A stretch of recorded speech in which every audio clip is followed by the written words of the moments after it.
Mi nombre es el doctor Marino Estrella y vamos a hablar hoy sobre lo que es la vía descendente y el sistema motor. Específicamente lo que vamos a hablar hoy es cómo la información viaja desde el cerebro hacia los músculos y cómo entonces podemos contraer los músculos por voluntad propia.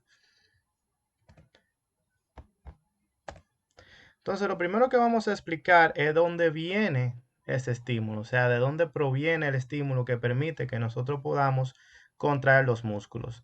Y la zona de integración motora se localiza principalmente a nivel del lóbulo frontal.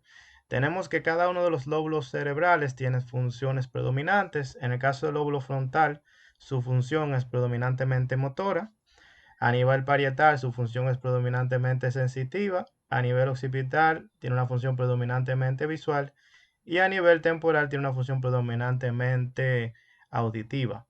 Entonces, en este caso vamos a hablar de funciones motoras y en este caso la zona de integración motora está a nivel del lóbulo frontal. Pero a nivel del lóbulo frontal, como dije anteriormente, a pesar de que es predominante, sí hay otras áreas que no tienen nada que ver con la función motora, como es el área de la aptitud. Y aquí tenemos, por ejemplo, la foto de el señor Phineas Gage, que fue un señor que sobrevivió en una mina luego de que hubo una explosión, una estaca atravesó su cráneo y específicamente hizo una lesión a nivel del lóbulo frontal. Luego de que este individuo tuviera esa lesión, comenzó a presentar diferentes aptitudes y fue una persona diferente después de esa lesión. Y gracias a Phineas Gage fue que después un portugués pudo entonces explicar científicamente por qué hacía lo que eran las lobectomías a los pacientes que tenían los trastornos psiquiátricos y fue por esto que se ganó el premio Nobel. Entonces, la vía descendente tenemos que es el tracto córtico espinal. El tracto córtico espinal es que lleva la información desde el lóbulo frontal hacia el músculo.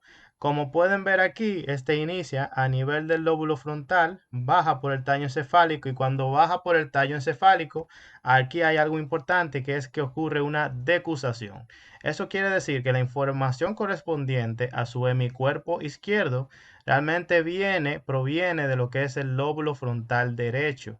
Por eso es que cuando un paciente, por ejemplo, tiene un accidente cerebrovascular isquémico, la lesión cerebral en la tomografía se ve a nivel contralateral al déficit clínico que presenta el paciente. Me explico, si un paciente tiene, por ejemplo, una hemiparesia, que quiere decir un déficit motor del lado izquierdo del cuerpo, la lesión cerebral que uno esperaría ver en la tomografía es una lesión cerebral derecha justamente por la decusación que ocurre del tracto córtico espinal.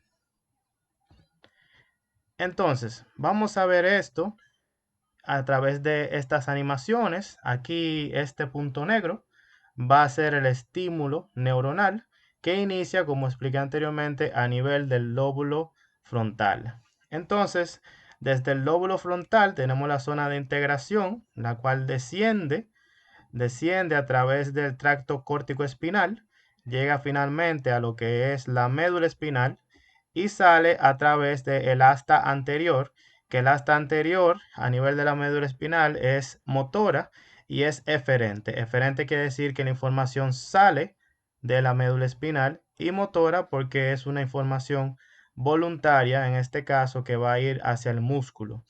Entonces, esa información se une ahora con lo que es el músculo y la unión de la neurona con el músculo se llama placa motora o unión neuromuscular. Vamos a ver esto un poco más de cerca. Aquí estamos viendo el nervio, o sea, la neurona y el músculo. ¿Ok? Esto es neurona, esto es músculo. Esto sería aquí el espacio postsináptico. Entonces, aquí tenemos esto negro que parece un ojo, pero no es un ojo, es una vesícula. Usen su imaginación. Entonces, esta vesícula está cargada de un neurotransmisor que se llama acetilcolina.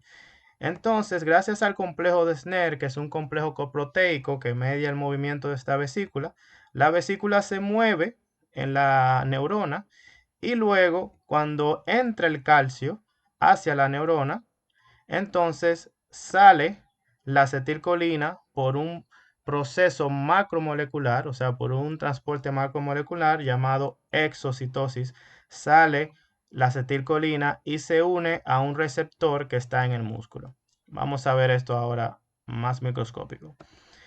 Entonces, ¿qué tenemos aquí? Aquí tenemos el espacio extracelular y aquí tenemos el espacio intracelular. Esto aquí son los receptores que están en la membrana celular del músculo y este es el potencial de membrana eléctrico de la célula del músculo, que es positivo por fuera y negativo por dentro. ¿Ok? Esto que vemos aquí, que pareciera como si fuera el cable de un teléfono, es un anclaje de este receptor con el retículo sarcoplásmico, específicamente con los receptores de rianodina del retículo sarcoplásmico adentro del músculo. Entonces, la neurona liberó la acetilcolina luego de que el calcio entró a la neurona, permite que el complejo de Sner, por mediación de esa vesícula, salga la acetilcolina por medio de exocitosis. Esa acetilcolina se adhiere a un receptor, específicamente un receptor colinérgico, el cual es un receptor dihidropiridínico.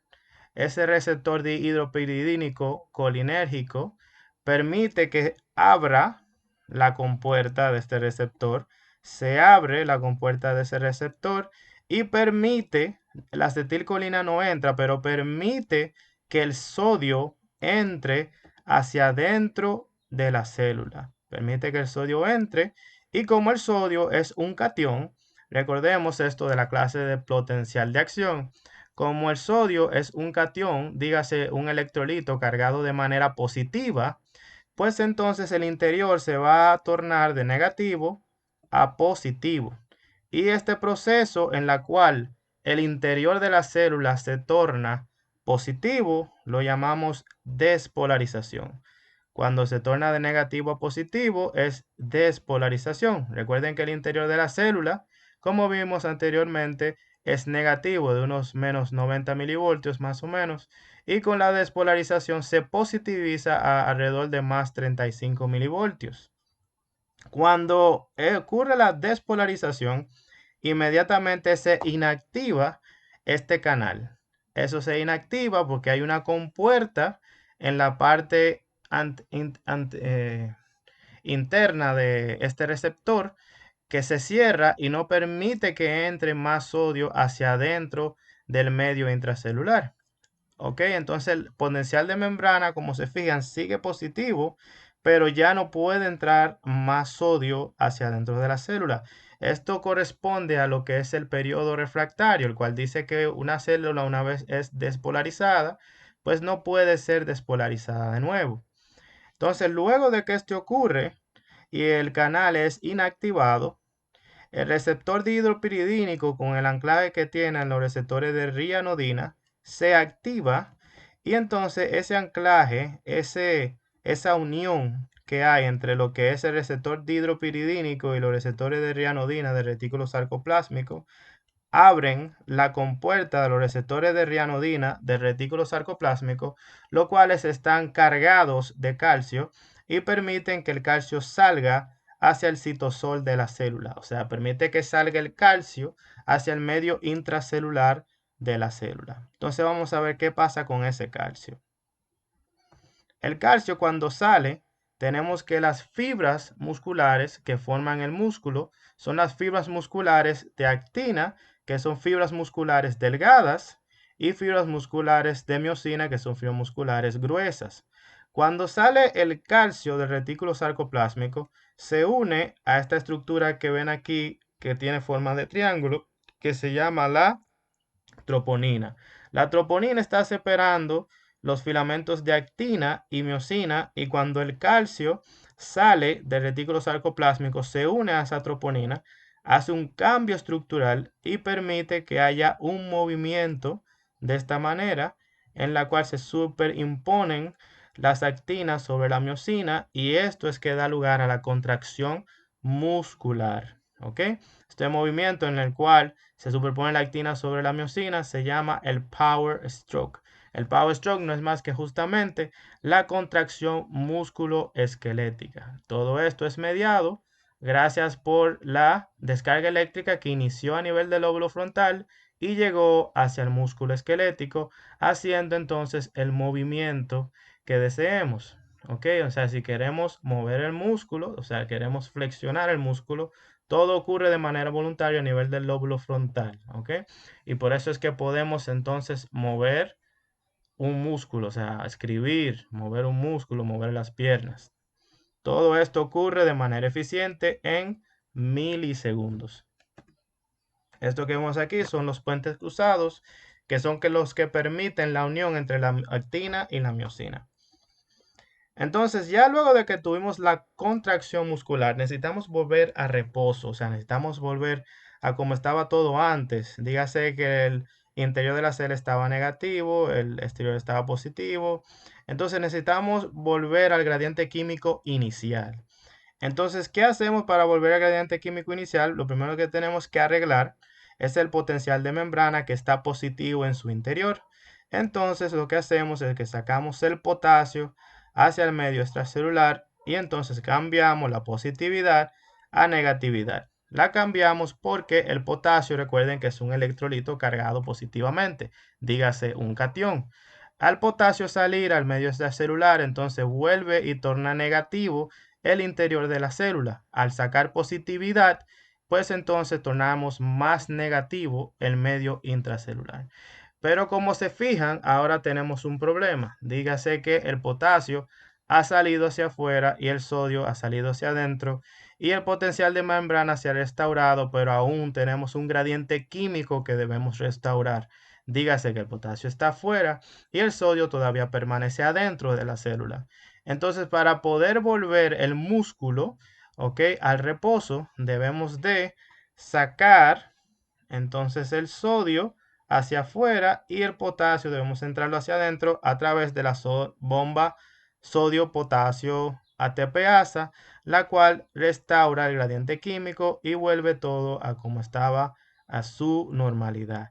Recuerden que la bomba sodio-potasio es un transporte activo porque necesita energía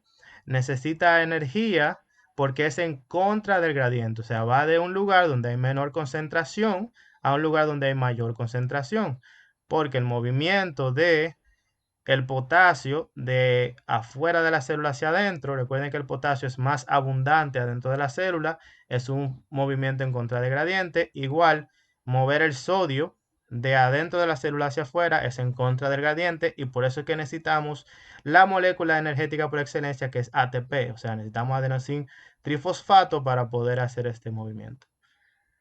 Pues nada, muchas gracias, espero les haya gustado. A seguir estudiando y nos vemos en el próximo video. Bye bye.